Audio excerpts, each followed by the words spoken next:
Poem the Nobel nature के बाद second poem पढ़ी थी ए बॉयज़ सॉन्ग। इसमें 3 स्टेंजा है। फर्स्ट स्टेंजा आपने पढ़ा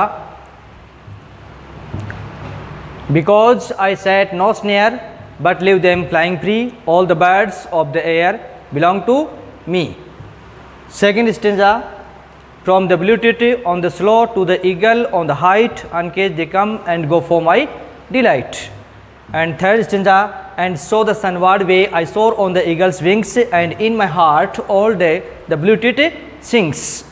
ये 3 स्टेंजा इसमें हमने पढ़े हैं और उसके बाद इसकी राइम स्कीम फर्स्ट स्टेंजा में आपने देखी राइम स्कीम ए बी, ये इसकी राइम स्कीम थी, तुकबंदी जिसको हम कहते हैं। इसमें फर्स्ट स्टेंजा में कवि क्या कहता है, पहला जो स्टेंजा है स्टेंजा फर्स्ट,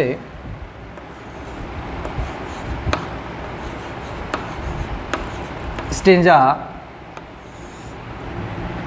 फर्स्ट अपने पास because I set no snare but leave them flying free all the birds of the air belong to me. यहां तक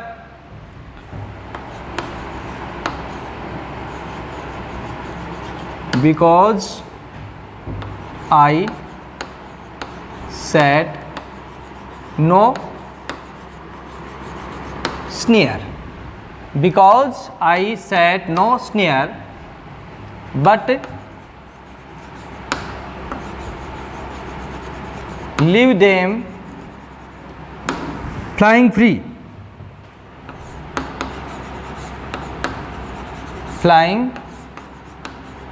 free all the birds of the air,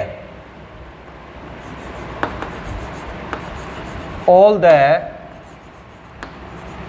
birds of the air belong to me, belong to me. ये 4 पंक्तियों का एक stanza है। इसमें कवि इसका W गिब्सन, कवि इसमें है W गिब्सन जिसकी फुल फॉर्म है Wilfrid Wilson Gibson.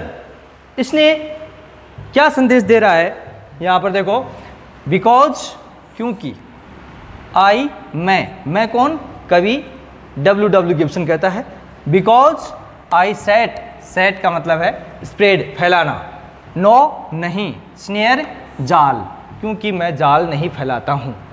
Because I set no snare, क्योंकि मैं जाल नहीं फैलाता हूँ, बट परंतु लिव छोड़ देता हूँ, देम उनको किनको, पक्षियों को, आकाश में उड़ने वाले जो पक्षी हैं उनको, फ्लाइंग उड़ते हुए, फ्री स्वतंत्र रूप से, इंडिपेंडेंट।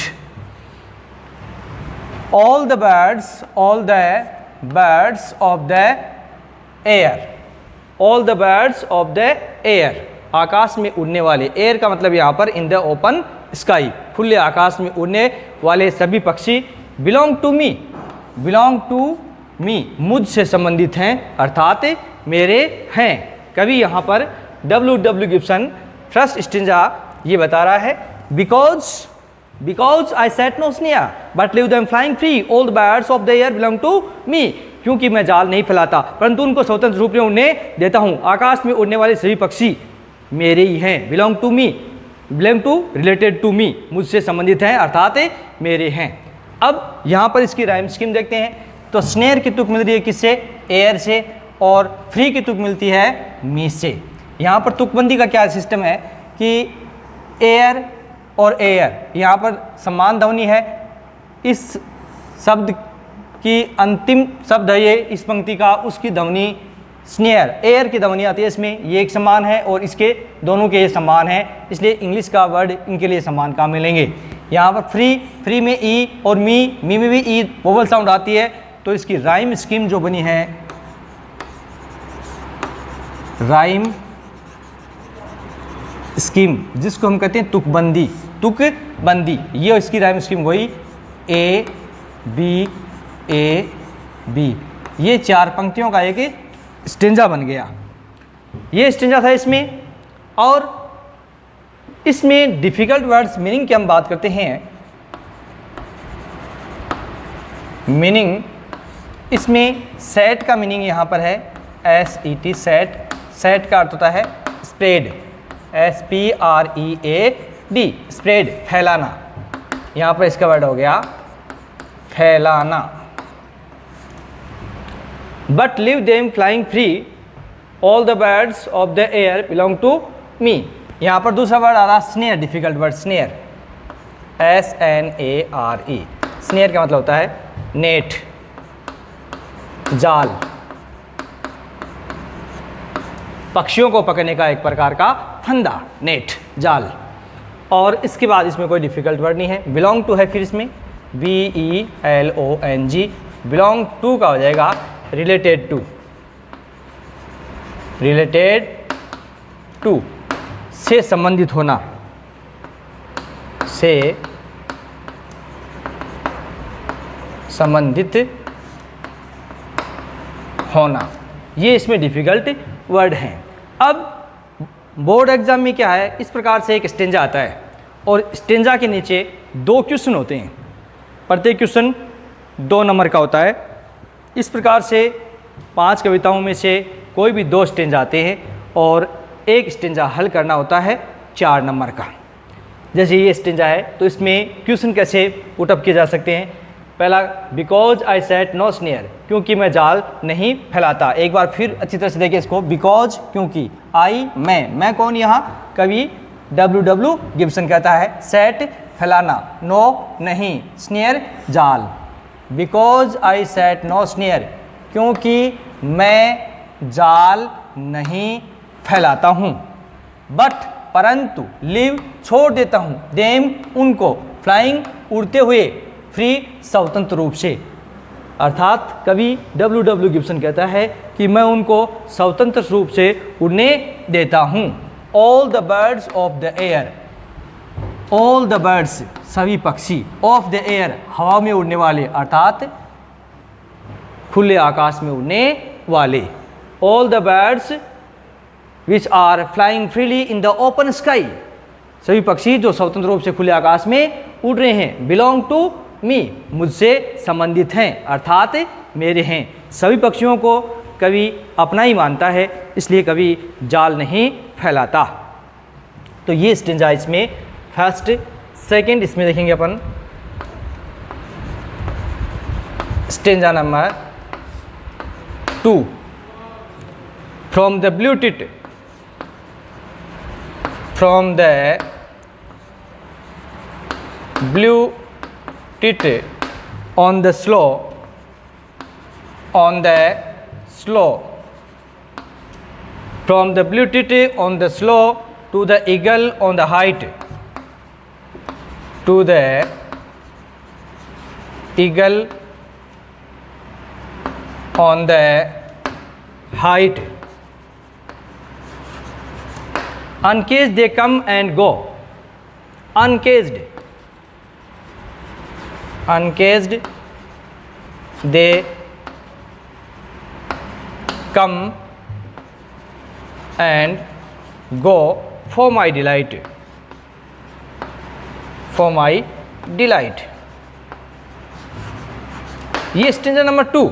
इसमें स्टेंजा नंबर 2, फ्रॉम से, टू तक, प्रीपोजिशन है दोनों। फ्रॉम कोई कार्य प्रारंभ होता है उसमें फ्रॉम आता है, और कोई कार्य समाप्त होता है वहाँ पर टू आता है। जैसे हम कहते हैं 10 से 5 बजे तक, तो फ्रॉम 10 to 5, 10 से 5 बजे तक, तो समय प्रारंभ से पहले आता है फ्रॉम, और अंत तक आता है टू, तो से तक के अर्थ में फ्रॉम और टू का यूज किया जाता है।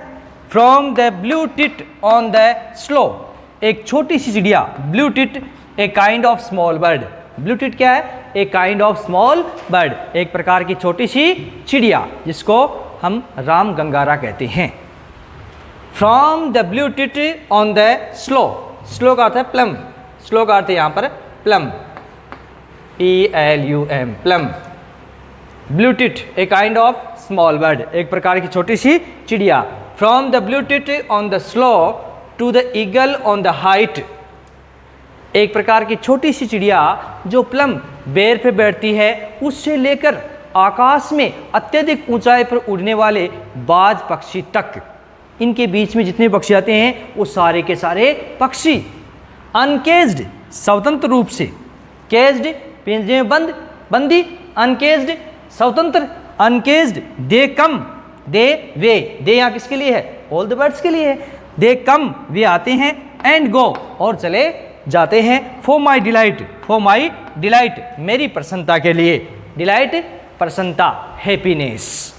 यहाँ एक बार फिर से देखें, फ्रॉम से, from the blue tit on the slow to the eagle on the height, uncage the come and go for my delight, एक छोटी सी चिड़िया जो बेर पर बैठती है, उससे लेकर आकाश में अत्यधिक ऊंचाई पर उड़ने वाले बाज पक्षी तक सारे के सारे पक्षी स्वतंत्र रूप से आते हैं और चले जाते हैं मेरी प्रसन्नता के लिए। मेरी किसकी? कवि W.W. Gibson, Wilfred Wilson Gibson की प्रसन्नता के लिए सभी पक्षी है वो स्वतंत्र रूप से आते हैं और चले जाते हैं, इसलिए कवि W.W. गिब्सन है वो पक्षियों को बंदी नहीं बनाता है। नेक्स्ट इसमें हम देखेंगे डिफिकल्ट वर्ड्स, मीनिंग इसके,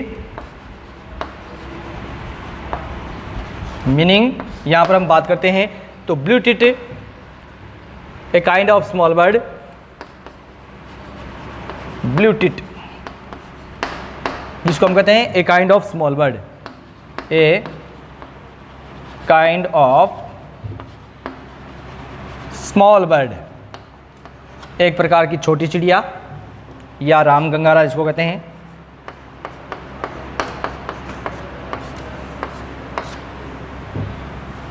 फिर इसमें डिफिकल्ट वर्ड आपके पास स्लो, जिसको हम कहते हैं प्लम, बेर। फिर अपने पास to the eagle on the height, uncaged, uncaged आ गया यहाँ पर, अनकेज्ड,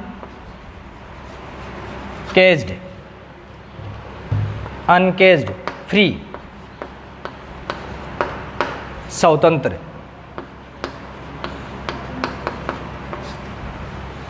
फिर अपने पास डिफिकल्ट वर्ड डिलाइट,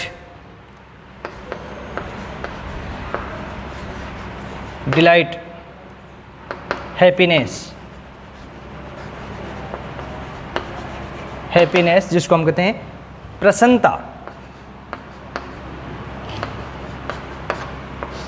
प्रसन्नता। इस प्रकार से अपने पास यहाँ पर ये डिफिकल्ट वर्ड है, blue tit a kind of small bird, slow, plum, बेर, अनकेज्ड, फ्री, स्वतंत्र, डिलाइट, हैप्पीनेस, प्रसन्नता। तो इस प्रकार से ये स्टेंजा नंबर आपके पास सेकंड है। अब इसमें एक बार फिर से देखें, फ्रॉम से, द ब्लू टिट एक छोटी सी चिड़िया से लेकर, ऑन द स्लो जो बेर पर बैठती है। अब प्रश्न बनता है छोटी चिड़िया ब्लू टिट कहाँ बैठती है? तो ऑन द स्लो बेर पर बैठती है। To the eagle on the height, आकाश में उड़ने वाले, अत्यधिक ऊंचाई पर उड़ने वाले बाज पक्षी तक। प्रश्न पूछते हैं कि इस स्टेंजा में कौन से दो पक्षियों का वर्णन किया गया है? तो आप लिख दोगे, क्या बताओगे? ब्लू टिट और ईगल। दो हो गए, एक आ गया ब्लू टिट, दूसरा आ गया ईगल। इसी प्रकार से पूछ ले जाए कि इस स्टेंजा की राइम स्कीम क्या है?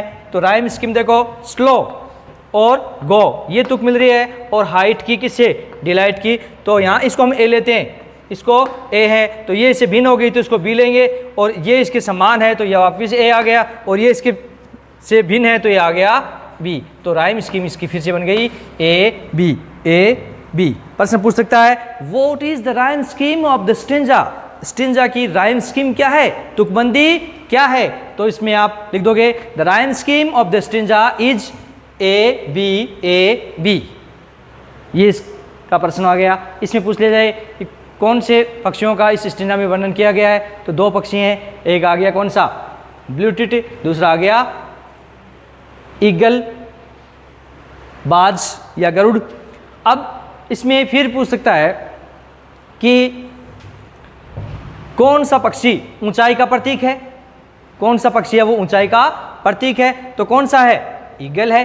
ईगल क्या है? आकाश में अत्यधिक ऊंचाई पर उड़ता है, तो ऊंचाई का प्रतीक हो गया ईगल। इस प्रकार से ये इसमें डिफ़िकल्ट वर्ड और इसकी राइम स्कीम एक एक स्टेंजा बहुत ही अच्छी तरह से आपको समझना है।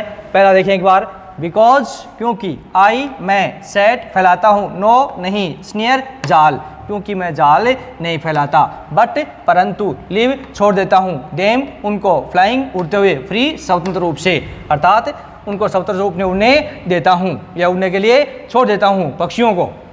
All the birds of the air आकाश में उड़ने वाले सभी पक्षी, बिलोंग टू मी मुझसे संबंधित हैं अर्थात मेरे हैं। ये स्टेंजा आ गया। स्टेंजा नंबर 2 में क्या करा है, from the blue tit on the slow to the eagle on the height uncage they come and go for my delight. एक छोटी सी चिड़िया जो बैल पर बैठती है उससे लेकर आकाश में अत्यधिक ऊंचाई पर उड़ने वाले बाज पक्षी तक, गरुड़ पक्षी तक, इनके बीच में जितने पक्षी आते हैं वो सारे के सारे पक्षी स्वतंत्र रूप से आते हैं और चले जाते हैं फॉर माई डिलाइट मेरी प्रसन्नता के लिए। अनकेज दे कम एंड गो स्वतंत्र रूप से, अनकेज का मतलब है यहाँ पर स्वतंत्र, free, independent, they come and go वे आते हैं और चले जाते हैं फॉर माई डिलाइट मेरी प्रसन्नता के लिए। लेट हैप्पीनेस, ये इसमें डिफिकल्ट वर्ड। स्टेंजा नंबर 3 है इसमें, स्टेंजा 3 आप देखेंगे फिर नेक्स्ट। स्टेंजा नंबर 3 स्टेंजा इसमें आप देखेंगे।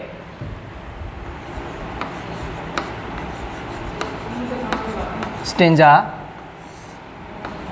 3 and so the sunward way, and so the sunward way, sunward way, and so the sunward way I soar on the eagle's wings, and in my heart all day, and in my heart all day, and in my heart all day the blue tit sings, the blue tit sings। ये stanza number 3, stanza number 3 and stanza number 3 इसमें कवि W Gibson केवल imagines करता है, कल्पना करता है, इमेजिनेशनरी है इसमें, इमेजिनन। किस प्रकार से देखो, एंड सो द सनवर्ड वे आई सोर on the eagle's wings and in my heart all day the blue tit sings. क्या कहता है कवि, एंड और, सो द सनवर्ड वे सूर्य की ओर जाने वाले रास्ते पर, आई मैं, सोर अत्यधिक ऊंचाई पर उड़ना, सोर का मतलब होता है अत्यधिक ऊंचाई पर उड़ना, ऑन द ईगल्स विंग्स बाज के पंखों पर बैठ करके, बाज के डेनों पर या पंखों पर बैठ करके, and in my heart, and in my heart और मेरे हृदय में, ऑल डे दिन भर, द ब्लू टिट एक छोटी चिड़िया रामगंगारा सिंग्स गाती रहती है। स्टेज नंबर 3 इसमें राइम स्कीम देखो, राइम स्कीम क्या है, राइम स्कीम देखो, वे की तुक किससे मिल रही है, डे से, विंग्स की किससे, सिंग्स से, तो राइम स्कीम हो गई किसकी, इसकी राइम स्कीम। राइम स्कीम की बात करते हैं तो राइम स्कीम इसकी 4 पंक्तियों का ए बी, ये 4 पंक्तियों का एक स्टेंजा हो गया जिसकी राइम स्कीम ए बी हो गई। डिफिकल्ट वर्ड की बात अपन करते हैं यहाँ पर, मीनिंग की बात करते हैं यहाँ पर, तो अपने पास पहले आ गया सनवर्ड वे या सनवर्ड,